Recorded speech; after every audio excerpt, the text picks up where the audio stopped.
Have you ever wondered a time when you tried to apologize to your wife or your husband, or maybe even that your good friend? But instead of things becoming better, it became really worse. Well, in today's video, I'm going to tell you what you might need to do better next time.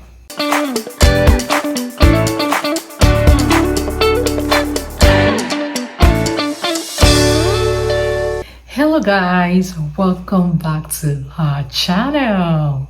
If this is your first time, I am so excited you're here. My name is Sarah Onoyemi, and on this channel we love to help you and your relationships thrive. So if this interests you, don't forget to hit that subscribe button, like our videos, and leave a comment below. I love to read your comments. First, let me start by saying conflict is inevitable in any relationship at all. But what truly matters is how you and I handle conflicts when they happen. And one of the many ways to do this is apology. Unfortunately, many of us haven't learned a better way to do this. Well, don't worry. I have been there before. At the end of today's video, you see how you can do apology in a way that makes your relationship better and not bitter. So let's dive in. Number one, anytime a conflict arises and there's a need for you to apologize, you want to avoid these two things. I call them the apology killers. They kill your apology, no matter how beautiful they are. Number one, you want to avoid saying, I am sorry, but you should have done this. The but is the thing there. See, when you're apologizing and you bring in the word but, you're simply saying that, well, I really don't think I have offended you, but I'm going to apologize anyways. And what happens is at the end of the day, the other person you're apologizing to will probably not even see your apology. Why? Because the but killed your apology. The second word you want to avoid when you're apologizing is if. I am sorry if I have offended you. Does that sound familiar to any of you?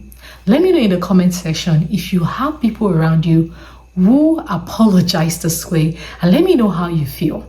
I have done that before, and I've had people apologize to me that way. It just didn't feel good. So when you want to apologize to someone and you go, oh, I am sorry if I have offended you, it's just like you're saying, well, I'm giving this apology, but it's a conditional one. I really didn't think I offended you, but I'm just going to do it anyways.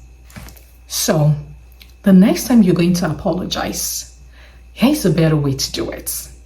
I'm sorry that I make you feel this way. It was never intentional. Or, I am sorry that you feel offended that I didn't pick your calls. I do not mean to ignore you.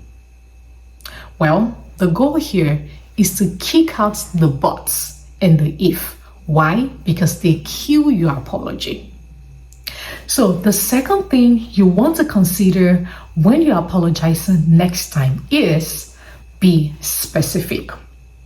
Yes, I've had people say, I am sorry.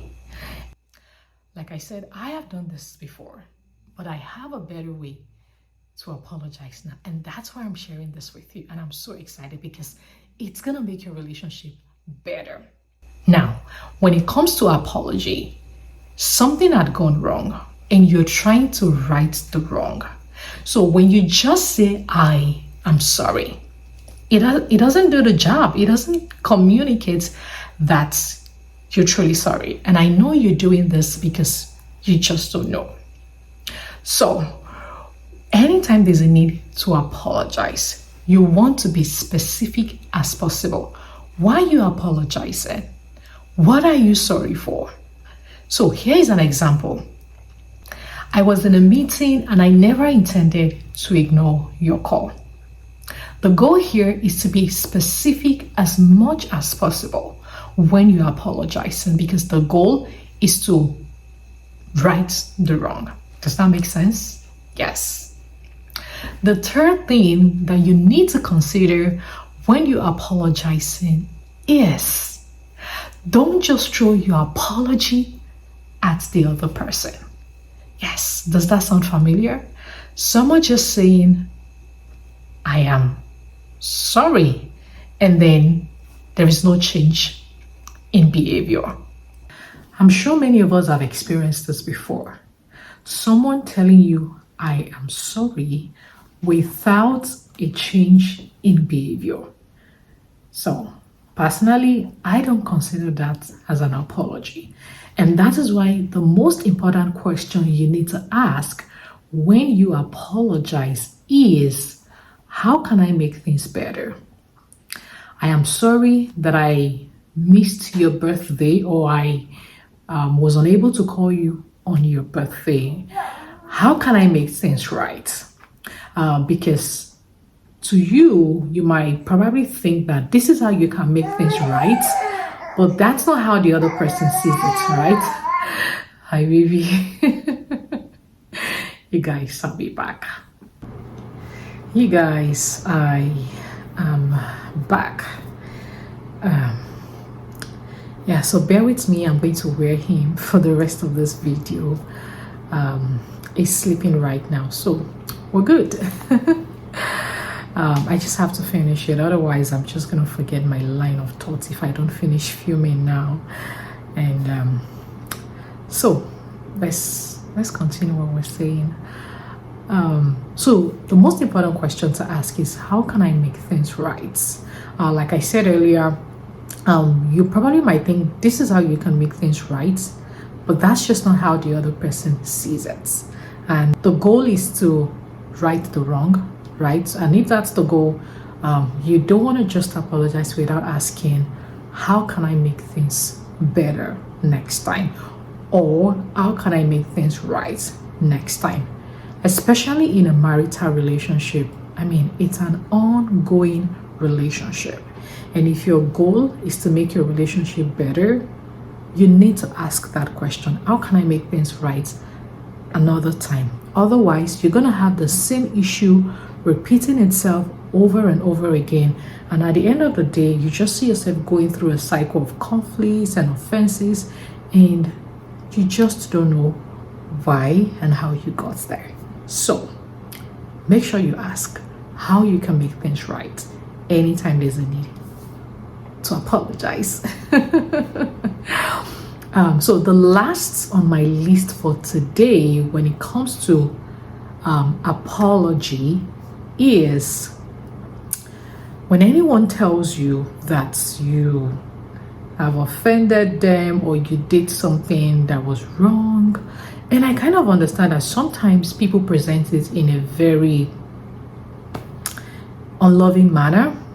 But again, one of the signs of maturity is you not just responding to things because that is how people did it. Is you responding in a way that you think is necessary and is okay, irrespective of how the other person behaves or how the other person has presented it. Okay, so the last point. When someone tells you, you have offended me, I feel offended because of this that you've done. The first thing you want to do is not to start to explain why you did what you did, right? The first thing you want to do is first to listen and understand what they are saying, okay? And acknowledge the fact that yes, you know that they feel offended by what you have done. Then you can now go ahead to explain why you did what you did. But that should never be the first thing you're saying. Okay, I mean, I've heard people apologize like this. I'm sorry, but you should have done better.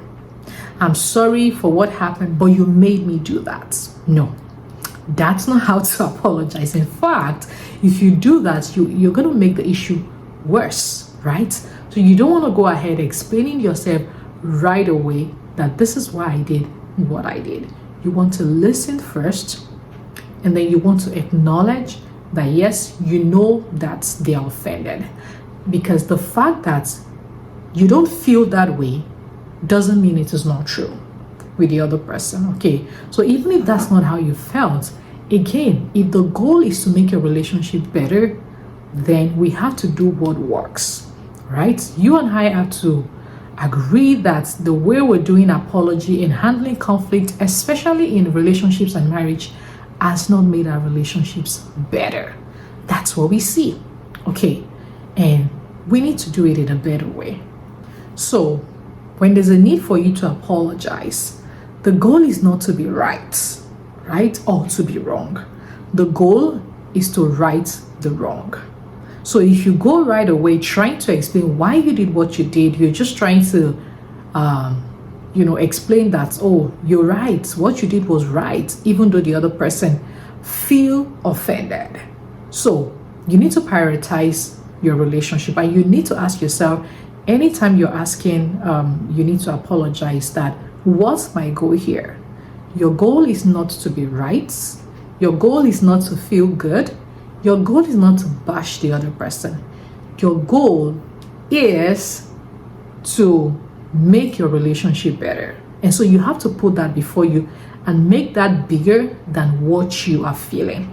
You want to focus on what truly connects you. Focus on the importance of the relationship. Focus on how you prioritize the relationship over how you want to be right and how you feel. So let us wrap this up. The first thing, number one, kick out the buts, kick out the if. They kill your apology. Number two, don't just say I am sorry. Be specific. Why are you sorry? Number three, don't just throw your apology at the other person. You want to ask, how can I make things better? And the last thing, prioritize listening to understand the person over being right. So if you find this video helpful, don't forget to like, share it with your wife, share it with your husband, share it with your friend, and leave a comment below. I enjoy reading your comments. Thank you for watching till I come your way another time.